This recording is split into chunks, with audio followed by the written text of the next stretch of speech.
Hello, and thank you for joining us today. I'm Ann Lythgoe, a Dominican Sister of Peace, and I'm here today at the invitation of the Dominican Sisters Conference.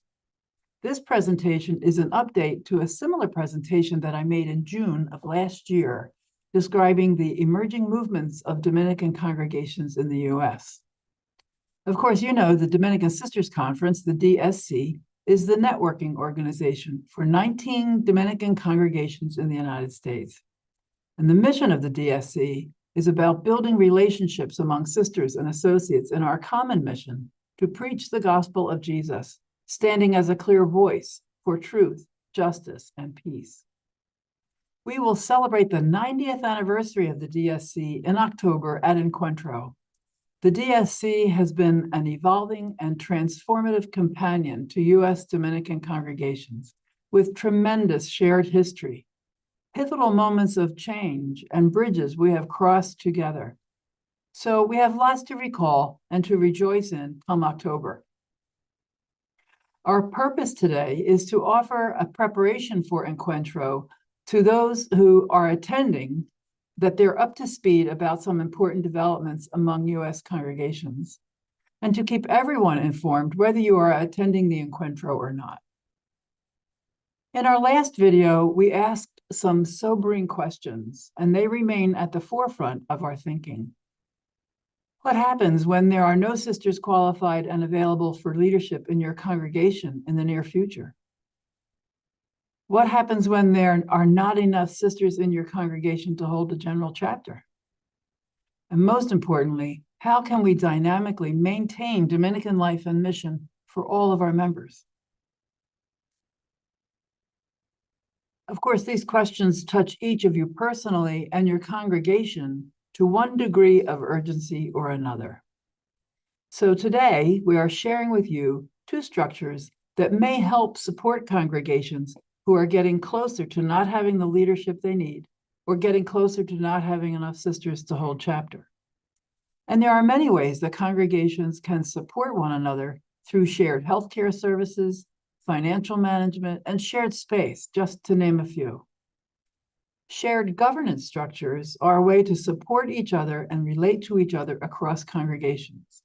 Now, there are several parts that we will offer today, so here is an overview of our material. We will revisit the map of the DSC congregations and define some important terms. We'll describe the working concept of shared governance called Siena Federation. This is being developed by congregations who make up the Dominican Governance Collaborative, and I'll tell you more about that in a minute. We'll also describe a new canonically approved structure for 5 congregations in the East, the Dominican Sisters Association, and I'll tell you who they are in a minute. And they'll also give you an update on the Futuring Cohort, that's the members who are under 70, then a brief word about the CDN, the Collaborative Dominican Novitiate, and then some final thoughts. Most importantly, you will hear from some of the sisters who are intimately involved in these developments. We will hear about what they see as the gains and challenges of new shared governance models. All this is preparation for the DSC Encuentro taking place October 9 to 12 in St. Louis. So please be sure to keep that meeting in mind as you take in all that you will hear during this presentation. If you're planning to attend Encuentro, be sure to take notes because this will be important data for you for conversations at the meeting. Of course, everyone is encouraged to understand and appreciate the significance of these movements for your own future, whether you are attending the Encuentro or not. So before we get into the heart of this presentation, let me offer some quick context for why new models are important. And I think you will notice the common threads that connect each of us to each other between the two models. But first, what congregations are we talking about and where are they in a process of conversation? So please look at this chart. This may seem familiar. We used this in the last video. So look there at the left-hand column. Adrian, Grand Rapids, Houston, Mission San Jose, Peace, Racine, San Rafael, Cincinnati, and Springfield. These are all Dominican Alliance congregations, and the DGC, the Dominican Governance Collaborative, is an offspring of the alliance. Recently, the congregations in the West, San Rafael and Mission San Jose, joined the alliance and are engaged in the shared governance model work of the DGC.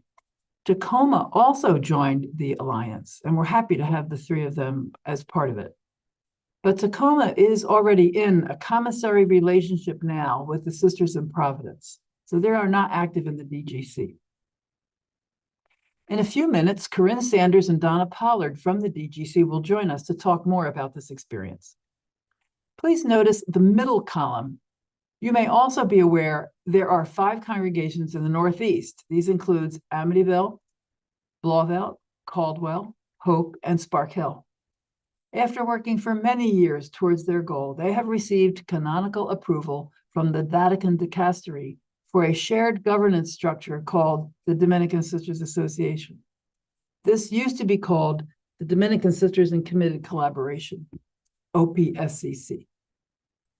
Their hope is that the structure will provide needed assistance in the future when one or another of the congregations can no longer provide the necessary services and leadership their congregations need. So today, Terry Ricard and Mary Hughes will be here to share some insights into their association model. I want to mention too, the rest of the DSC congregations, there are 5 in the right-hand column, and are not in any of these emerging movements or conversations. Tacoma, as I mentioned, is already in a commissary relationship with the Sisters of Providence. Saratoga only has 2 or 3 sisters remaining. Oakford, Roman, and Marinol all have international ties beyond the United States. So here's another way to look at the emerging movements of the DSC. The green is the Dominican Governance Collaborative, and the purple is the Dominican Sisters Association. In a few minutes, we will talk more about these 2 movements, but there are important terms to know before we dig into the details. So like good Dominicans, let's define a few terms that we will be using today. You may already be familiar with these, but it's a good review anyway. So what's a federation? Congregations who share the same nature and spirit join for a common purpose while each retains its autonomy. A federation needs approval from the dicastery. What's a covenant? This happens between congregations, a written promise between congregations to develop trusting relationships that provide needed services such as governance, the health care of members, finance, and continuing advancement of Dominican mission. There's a great example of a covenant. Recently, a number of Sinsinawa Dominicans came to live at the Racine Dominicans' mother house. They have a very specific memo of understanding or covenant relationship for care, room and board, and cost sharing for health care and living services for the sisters in their care. It's a beautiful example of covenant. So commissary, what's a commissary? Commissary, you've heard this word a lot. It's a person appointed by Rome to serve as the kind of superior general of a congregation who no longer has its own leaders available. We have an example of this in the Tacoma Dominicans, who have a Sister of Providence as their commissary. What's a union? 2 or more congregations come together both civilly and canonically to form a new entity. The congregations lose their original identity to do this, and a new name is selected. New governance and proper law is developed, and it needs approval from Rome. And of course, 2 excellent examples of a union are the Dominican Sisters of Hope and the Dominican Sisters of Peace. Here's another important distinction to keep in mind. What is an association with a capital A? An association is a group of the Christian faithful who come together to foster a more perfect life, promote public worship, engage in an apostolic mission, and the nature of each association is defined by their own statutes. It is approved by the dicastery in Rome, and that's what the Dominican Sisters Association is. And that, what I've just shared with you, is the canonical definition. So what's an association with a small a? Well, a small a association is an organized body of people who have an interest, activity, or purpose in common. And we have lots of examples of association in the DSC, the justice promoters, the communicators, the associate directors. It's an informal way of describing a group of people who hold a common collective interest. So after all that, let's take a brief moment of Zen to take in and digest what we've heard so far.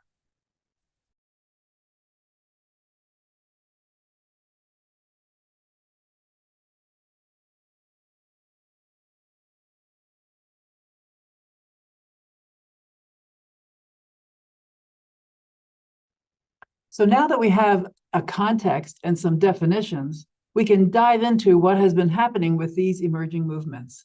Keep in mind that you may notice lots of similar language and common concepts between the DGC and the DSA. So let's see what the Dominican Governance Collaborative is up to. The Dominican Governance Collaborative, the DGC, is using a working concept called Siena Federation to describe the vision it has for its 9 congregations. A word about that tree image. It's not a logo for the DGC. It's just a section marker in the presentation, a way to create some visual interest on the page, because you will be taking in a lot of words in the next few slides. Let's look at their purpose: to continue engagement and passion for mission, and to provide canonically recognized leadership from within participating congregations. What are some of the features of this proposed Siena Federation? The Federation itself, keep in mind, it needs approval from the dicastery in Rome. The congregations within it can create covenants between each one or with the Federation itself. Remember my example of the Racine and Sinsinawa Dominicans. They can create a pathway for common formation for new and future members. They can provide a pathway toward union for congregations who desire it. Remember, the Hope and Peace congregations are an example of union. It can create collaborative work on justice issues. And actually, the Alliance and these congregations have all been doing justice work for a long time. So this working concept is an opportunity to get to know each other across congregations and to share experiences of study and prayer together, and also engage younger members for futuring and promoting Dominican charism. This working concept requires 5 qualified elected leaders for a 4-year term, and they still have the statutes that need to be written. So this very brief description might feel familiar or might provoke some questions in your mind, and there may be answers with our guests today. So let's talk to 2 sisters who have been deeply involved in the development of this working concept. So please welcome from the Dominican Sisters of Adrian, Corinne Sanders, and from the Dominican Sisters of Houston, Donna Pollard. Thank you, Anne.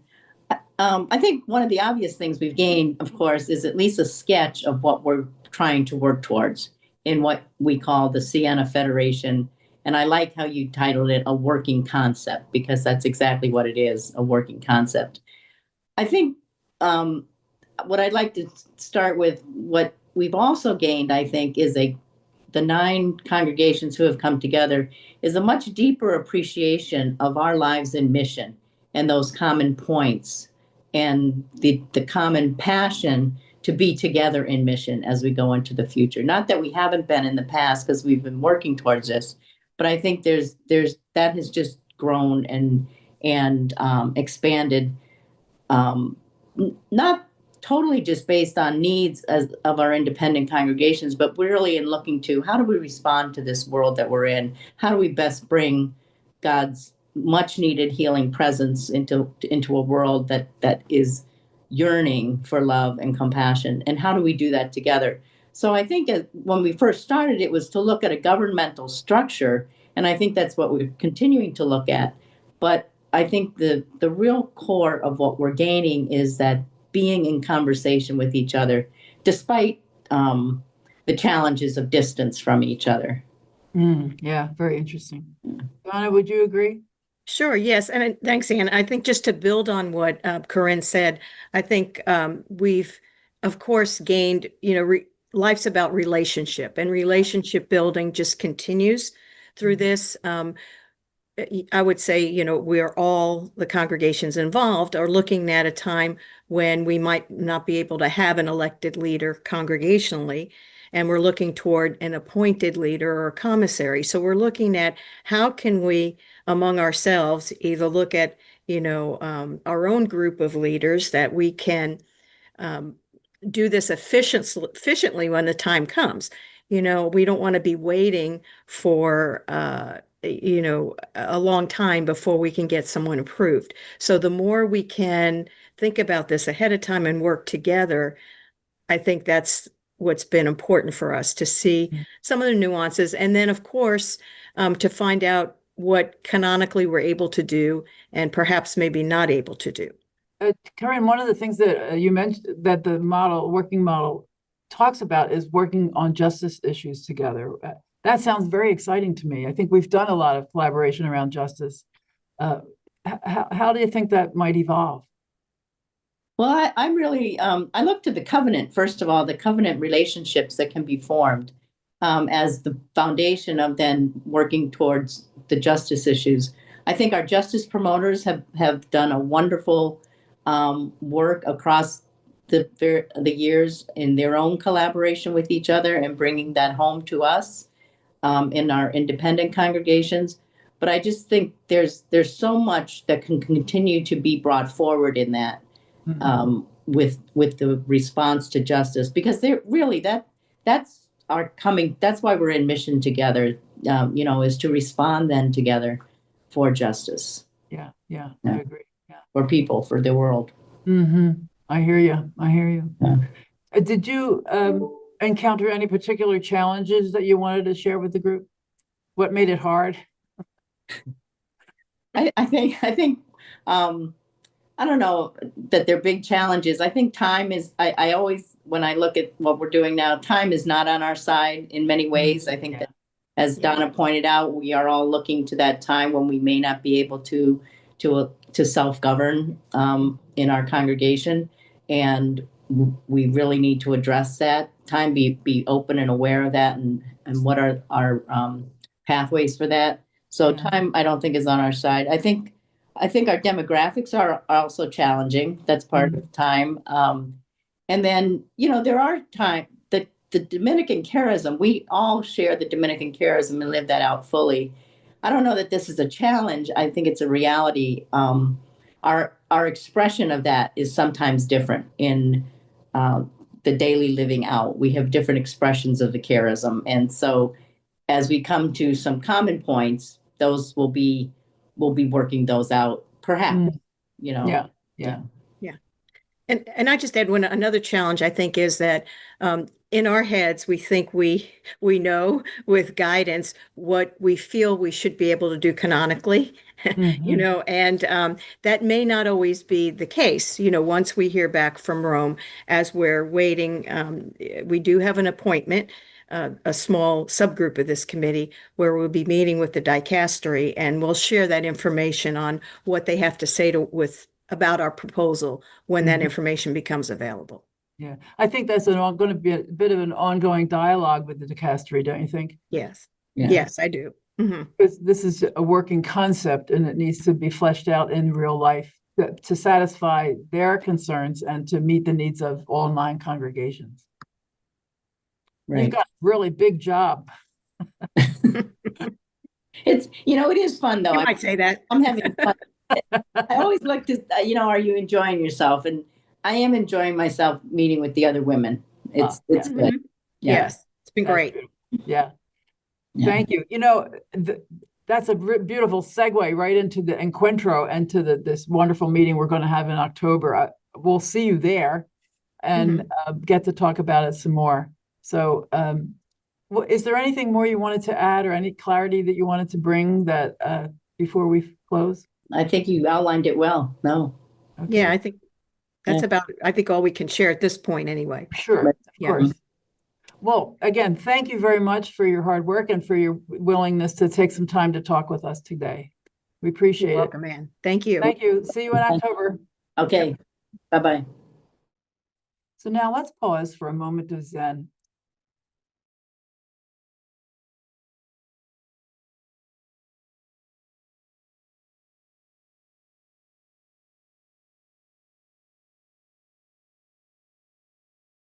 Well, I hope you found Donna and Corinne's conversations helpful and clear. We move on now to the other development that has been unfolding among the DSC congregations, and that's the Dominican Sisters Association. Remember now that on the East Coast, we have 5 congregations who have been working together for many years: Amityville, Blauvelt, Caldwell, Hope, and Sparkhill. Recently, they've received approval from the dicastery in Rome to form the Dominican Sisters Association. So congratulations. Let's look at some of the focus points. And again, that tree logo is not a logo, it's just a bit of visual interest on the page to keep us anchored. So first, its purpose: to provide shared canonical governance, to respect and uphold each congregation's unique identity and need, to ensure the care and well-being of our sisters and the vitality of our common mission. The association will support member congregations in planning for a future in which they may no longer have the capacity to exercise canonical governance independently, to offer a range of resources and opportunities for ongoing study, to assist each member congregation to remain viable for as long as possible, and when requested, to assume member congregations' functions of governance and civil management. Now, there are a number of features worth noting. Membership is open to all apostolic congregations of Dominican women, and member congregations remain autonomous religious institutes, retaining their own assets, liabilities, and patrimony. Membership in DSA does not change the internal life or canonical status of each congregation. And they do have statutes written and approved by Rome, and they include a description of all these parts.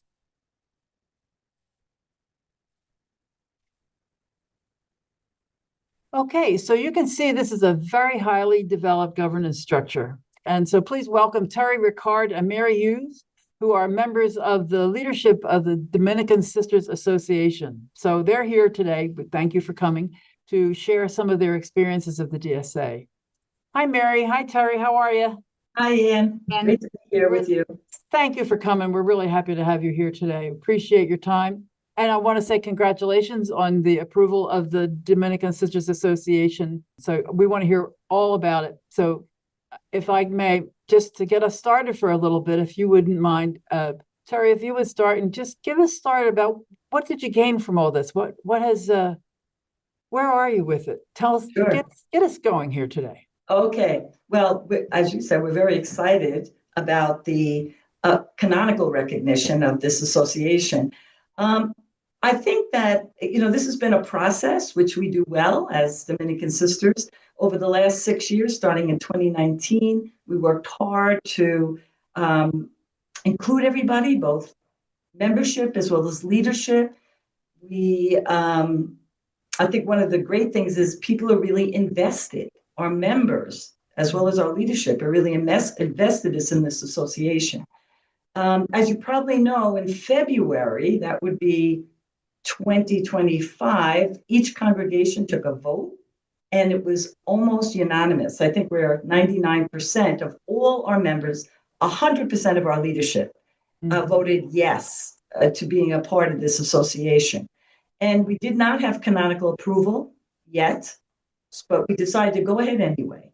And we established the association, and then June, our assembly, and that was June. And then, surprise, surprise, in July, we got the official decree from the Vatican that we are a Dominican Sister Association is I'm trying to look at the words here, a public association of the faithful of pontifical right. Oh, wow. So that was July 15, 2025. So wonderful. Yeah, so what we've gained, I think, is a lot of energy among our members that really have wanted this to happen. Now it's here, and now we got to take this container that we've established and start to fill it with life and what's best for us for our mission, as well as the care of our sisters. Great, thank you. Mira, you were telling me earlier about your experience of the first assembly. What happened there that you wanted to share? There was so much that happened there. The first assembly was in June, and it was really the first time that we were all coming together after our congregational votes, after the announcement. And I have to really credit the task force that went about doing this, because periodically, when it was necessary and significant, we had opportunities to talk with one another across congregations on Zoom calls. Now, I'm not a big fan of Zoom ordinarily. However, it did allow us, without leaving the comfort of our offices or rooms, to talk with one another and the mixture was very good. So on the day of that we came together for this assembly, there was so much excitement in the room. And as I walked around greeting people, I never heard anyone ask, now this is all in my hearing, so whether somebody else heard differently, but I never heard anyone say, where are you from? What congregation are you from? What I did hear is, oh, I met you on Zoom. I met you on Zoom. But underlying that, I think, was this great feeling that together, through those Zoom things, through our conversations, we did this, we established this, and we're ready to move with it. How do you see the collaboration deepening? You've been working together for a very, very long time. All 5 congregations have been back and forth across those bridges in New York. And I wonder, how would you imagine the collaboration going forward? Yeah, I think that we've done a lot, as you said, together, but there's something about this that really seals it, that it's just like a nice thing to do, but that it's, I think, a renewed commitment. I don't know how you feel, Mary, but I think it's a renewed commitment. And it has brought our sisters a lot of hope in terms of both the present and the future. That, yeah, we are really going to be one now and do what we need to do to make our mission flourish, as well as future planning. And as Mary said, we're going to do this together. Yeah, and I agree with that. And the not only is that energy there, but I think there's the commitment that the way we used to do things worked up until a point, but now there's a different direction. I think that the way that we do things now, they have to be new. They have to be fresh. They have to be much more inclusive than the ways that we may have done them in the past without even realizing it. We're all changing our thinking. Recently, I was at a congregational event and they said, oh, we should have invited the association leadership to come. And I said, we're all learning how to change our thinking about who gets included on things and why, and how to make this work. But I'm convinced that we have the talent among us to make that happen. Beautiful, beautiful. Are there particular challenges that you think you're going to be facing in the days to come? Is there something that's, I wouldn't say worrisome, but now that you have this established association, kind of the question is, now what? Yeah, I mean, I think that communication was always first and foremost when I was on the task force, and our new leadership team for the association is committed to that. Every time we meet, we're sending out some kind of written communication. We have plans to do videos, kind of like the Sisters of Peace do. And again, communicating with both membership and leadership. We want to keep it's just was, like Mary said, just so much energy and hope in that room. And we want to keep that going. So now it can't be just like, okay, now we got the approval. We have this. The next thing we'll do is civil approval, but that's not a big deal.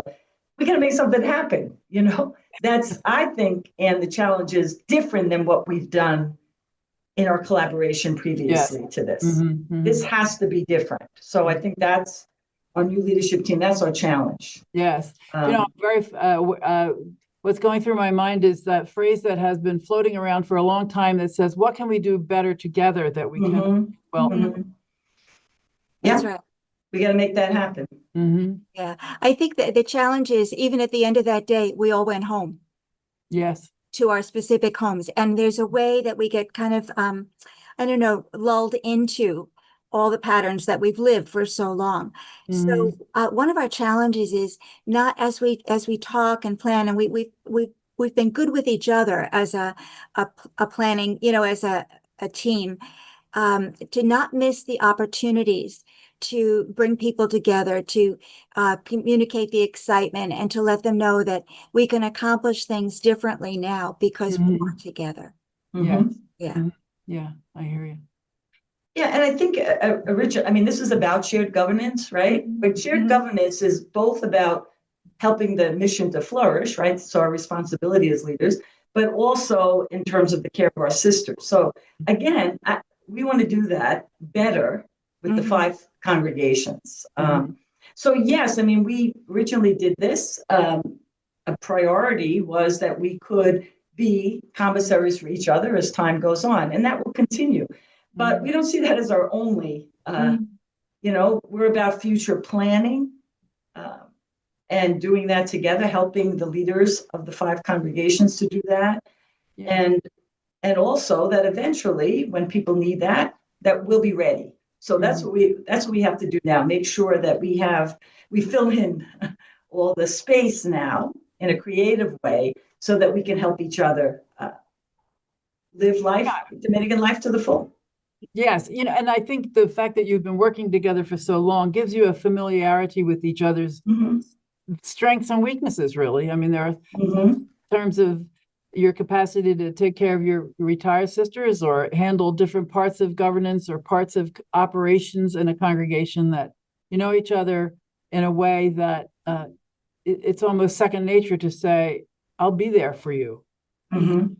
One congregation to another, even not just in terms of the whole of all 5, but I would imagine that you're thinking about ways in which one congregation could come to the service of another congregation and Sure.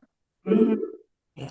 And whatever we do, whatever decisions or initiatives we might have, it has to be the underlying question: how are we building trust and relationships as this goes forward? Because in order to be able to accept the bigger things that lie ahead for all of us, we want that trust and excitement to be there, that this isn't a bad thing, this is a wonderful thing. Yes. Yeah. Good. And it's a relationship what it's all about. And I want to say something, that this isn't just, we didn't create this just for the 5 congregations, that we're open. So maybe I should, that we're open. Part of our statutes that any Dominican congregation could join us. Yes, so I noticed that. We want it to be broader than that. And that all are welcome to consider it. And it's all about relationship. Yeah. Any other final thought?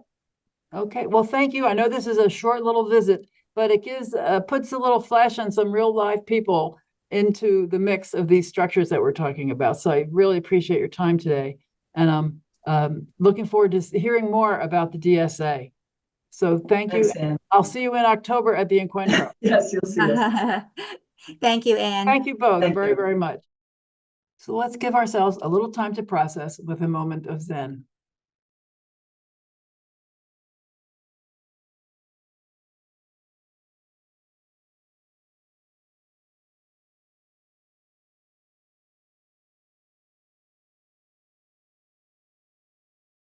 Well, welcome back, everybody. For our final section of material today, I invited Lisa Kane to join us. Lisa is a Dominican sister of Racine, and she is the DSC Associate Director for Futuring. She works very closely with the Futuring leadership team, and Lisa will introduce you to them. She also works with the other Dominican sisters who are in the under 70 cohort, and a good number of sisters in the cohort will be there at the October Encuentro. So welcome, Lisa. Glad to have you with us today. Thank you, Anne. I appreciate the invitation. How are you? I'm doing okay, and I hope you are too. I'm doing great. So thanks for being with us today. Give us a sense of what's going on with the under 70 cohort. I'm grateful for the opportunity. Hold on one second and let me start my PowerPoint so you can see some of the neat things we've been doing. So in the last few months, we created a new logo for the DSC Futuring Cohort. And I know that we've published in it Dom Life and got the word out in many ways, but I like showing off our new logo, and I'm grateful to Natasha who created it for us. I think that it speaks to the movement from past to future, and with that same spark of what's possible. So Looks beautiful. I like it a lot. I'm glad. So this is the current DSC Futuring Leadership Team. We have Lorraine Rayoum from Adrian. We have Annie Killian from Peace. We have Lystra Long from Sinsinawa, Pat McGee from the Dominican Sisters of Hope, Kathy Buchanan from Peace, and myself. Lorraine and Pat are both from the original FLT that started back in 2021. And they're working on their second 3-year term. And the other three joined the team in October of 2023. So Annie, Lystra, and Kathy are the newest members on the team. We are blessed to have many talented women in the cohort taking leadership roles and offering their time and skills to the ministry on behalf of the 236 DSC Sisters under 70. In addition to the FLT, we have subgroups that we call working groups, which are peer-led and supported by a liaison or sometimes two from the FLT. Our working groups at this time are the Future Pathways Working Group, which is currently on idle, the 21st Century Dominican Spirituality and Theology Working Group, the Vocation Collaboration Working Group, Bridging Polarities, Journeying Toward Interculturality, and our newest subgroup is the cohort under 60. So, as I mentioned, the Future Pathways Working Group is kind of in an idle mode. They may resume following Encuentro. Most of their work was done last year when they surveyed the cohort and then presented results of our cohort process to the DSC elected leaders in October of 2024. So it's possible that this group will resume after the DSC Encuentro gathering, depending on what develops there at the gathering. Another group that's been doing something new is the Dominican Spirituality and Theology Working Group. And they've developed the Spiral of Transformation. This group reflected on a communal and intercultural exploration of the Dominican Order's preaching charism, proposing a new vision centered on a spiral of transformation that integrates encounter, suffering, contemplation, and preaching.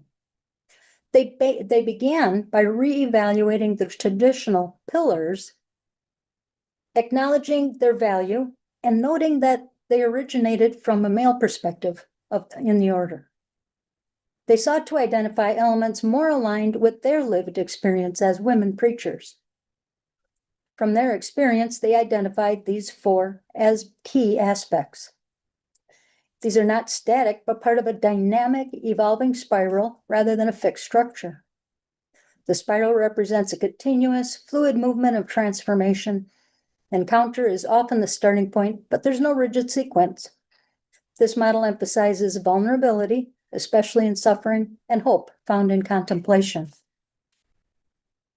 This was inspired by Dominic's own transformation through encounter, and the group encourages the resignification of Dominican life today.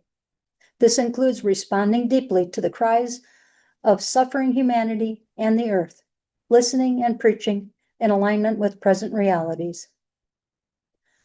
So this group offered the Spiral of Transformation in a cohort session where we gathered as many of the members of the cohort to hear presentation of the model and then apply it to different life stories of members of this group. It was a very inspirational presentation. Then we have the Dominican Vocations Collaboration Working Group. Now, this one's special because it includes the vocation staff from all DSC congregations, so it's not limited just to the cohort members. In June, they held their first collaborative service immersion experience in Chicago. Vocation personnel from 6 congregations gathered in Westchester, just outside Chicago, to spend a week with 8 young women who are actively discerning religious life. In prayer, study, community, and ministry, these women experienced Dominican life. And preparations have already begun on a similar experience for 2026. In another big undertaking, which has been very well received, we have our Bridging Polarities Working Group, joined by the Journeying Toward Interculturality Working Group, in offering a course in Restorative Circles training. To begin, the Journeying Towards Interculturality Working Group was formed after a powerful breakout session during the Under 70 gathering in the summer of 23. It was realized that the pain and hurt, as well as conflicts experienced by many members of this group, originated from the lack of listening deeply to each other within our congregations. This hope is to heal relationships, expand the experiences and respect in this group for each other, and to live this out authentically within the cohort and between and within our congregations. It was also realized through a couple people in this group that assisting with this workshop on restorative dialogue, it was also recognized by a couple people in this group that assisting the Bridging Polarities group with planning the workshop on restorative dialogue to integrate intercultural understanding among the cohort might be helpful. Some sisters mentioned the significance of this workshop at this time, in which we are taking a synodal path as a church. 25 cohort sisters are presently engaged in the restorative dialogue training being facilitated by Duke Duscher. The restorative dialogue process is a program that comes out of the Center for Nonviolent Communication, and Duke is a trained facilitator in this and does many international projects helping people work toward peaceful integration of their issues. Building intercultural understanding and reconciliation among themselves as a cohort and within our congregations are of vital importance to the folks who are participating in this. And we are currently working on putting together a waiting list for the next round of this course. And the newest group that we've begun gathering is the DSC Sisters Under 60. So we're focusing on sisters from those congregations, which are part of the collaborative governance efforts that are in process. So the congregations with the DSA and the DGC. And we're focusing on those sisters under 60 that are from the United States, Dominican Republic, Trinidad and Tobago, which is about 36 sisters. And we'll share what we're doing with the other sisters who are under age 60, especially the groups in the Philippines and Mexico. And hopefully they'll be able to find ways to adapt this process to their context. One way that we're approaching this is to kind of approach it from the mindset, we're a small cohort that's going to make up the one Dominican congregation from the DSC congregations that will be going together into the future. That's who we have. And what do you need, speaking to them, what do you need in order to be prepared for that shift? So that group just recently met for the first time, and they do want to keep meeting. So it's a little premature to say more of what came out of that conversation. To tell you a little bit more of some of what we've been doing since last year, we've had 4 quarterly cohort gatherings. In February, we had requests for a presentation on grief and hope. So I invited Mercedes McCann from the St. John Vianney Center to do a presentation for us. In May, our Spirituality and Theology Working Group presented the Spiral of Transformation. In August, we had panel presentations from cohort members who attended the DSIC, Dominican Sisters International Confederation, and Hope 2025, which was organized by the Leadership Collaborative. Those were both international religious life gatherings that occurred in Rome this summer. And those were very well attended panel presentations, great discussions. And then in November, we will be processing the cohort experience of the DSC 2025 Encuentro that's happening in St. Louis in October. So that's what we're doing for our quarterly gatherings. And that sums up what's happening with them. I really want to thank you, Anne, for having this opportunity. And I want to thank the leaders that were part of pulling together this whole concept of having a Futuring leadership team and bringing the cohort members together. Well, thank you, Lisa. This was really very interesting. I'm very struck by a number of the things that you shared with us, especially in terms of having opportunities for the working groups to get to know each other and to really build relationships together. That's been, to me, a central defining characteristic of the FLT project altogether. Mm-hmm. Yeah. Well, we're a very diverse group. Yes. We are a very diverse group. That's great. The other thing I was struck by was the under 60 group. Yes. That's to me, it's an important distinction to make. And there was such a courageous question to ask, or not question, but a very courageous framework to be able to say that this group under 60 could be the legacy congregation, if you will, from all of us who are members of the DSC, because this group have the most stake in this whole process. Yeah, the rest of us, I think, are really more about support and opportunities to engage. I certainly hope that the Futuring leadership team themselves will help keep us all in touch with what's happening, because I'm very curious, and if I am, I'm sure a lot of other sisters are very curious about what's going on for the Futuring cohort. So thank you for your leadership, and it's a pleasure to be with you today. I appreciate your preparation and your sharing. I'm grateful for the invitation, and I look forward to seeing you at the Encuentro in October. Yes, I'll see you at Encuentro in October. Thanks, Lisa. Thank you.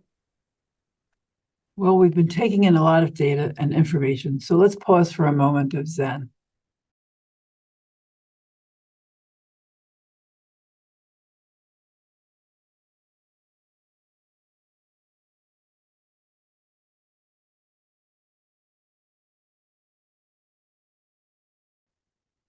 Well, finally, and very briefly, let me say a few words about recent developments in the Collaborative Dominican Novitiate, the CDN. Although the CDN is not technically dealing with a governance structure per se, it's a very significant element for all of us who share Dominican life and mission. And some important changes are in process with it.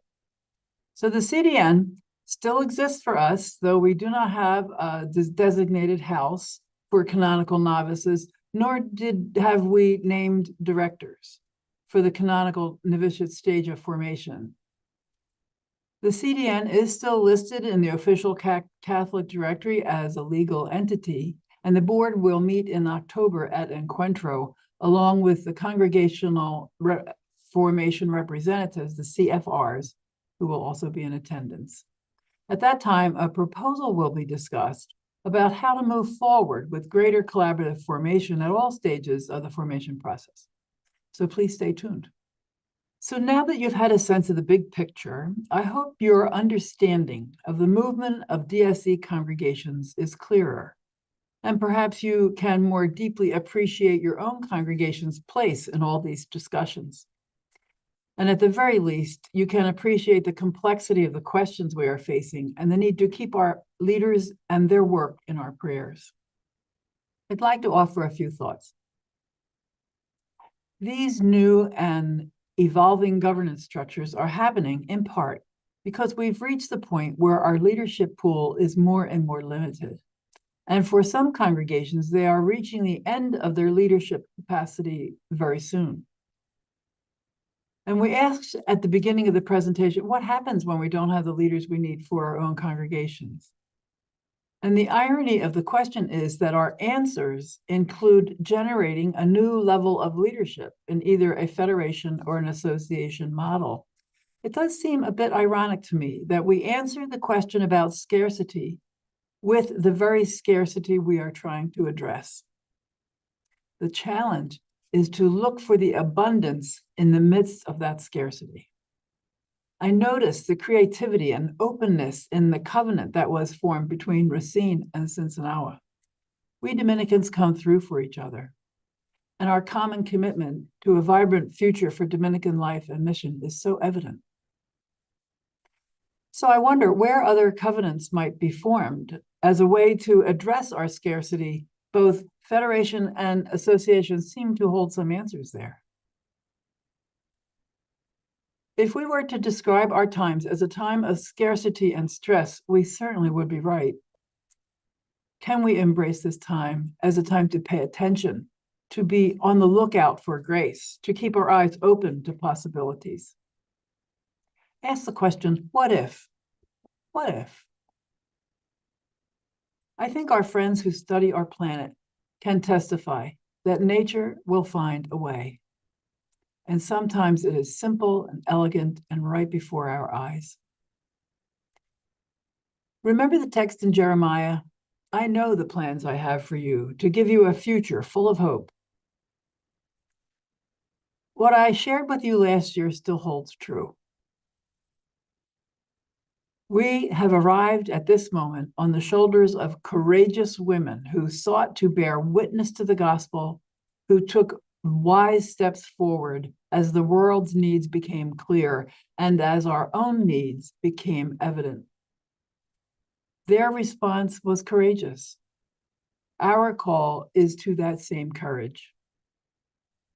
The question is being asked of us.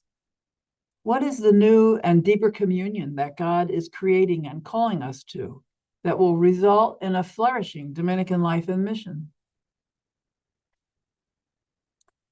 Change comes because we listen to the Spirit's promptings. We pay attention to our present realities and have the courage to listen and act out of that conviction that God works through our choices.